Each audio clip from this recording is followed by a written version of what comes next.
Dichuo moro gi jaode ochopo e doho ma Siaya ka itudo gi koda nek mar jochiko ma joot achiel manowito ngimagi bang' mach wang'ogi e odgi e gweng' ma Opanda e kar chung' od bura ma Ugunja dweche 2 mokalo. Christopher Owino gi jaode Roslyn Awuor kata kamano ne odagi ketho ma kamano e nyim jang'ad bura David Kemei kama ne okil ma ochung'negi okwayo doho mondo owegi thuolo kod rambun.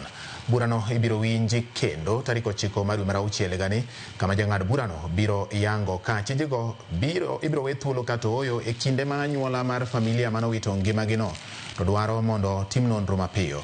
Ji ariyogo itudo kod nek kokalo e mach mar Ouma Adala, jaode Jacinta Anyango gi nyithindgi 7.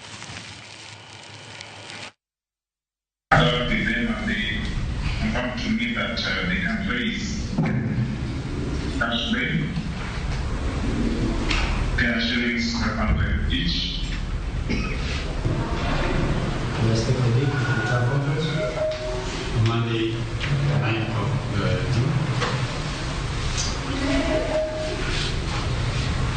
Is it okay with Mr. Barber? I'm confirming the date, my lord. 9? And first looks okay. 12? 9 is okay, my lord. So 9 June? Tarehe 9 tarehe 9 It's okay.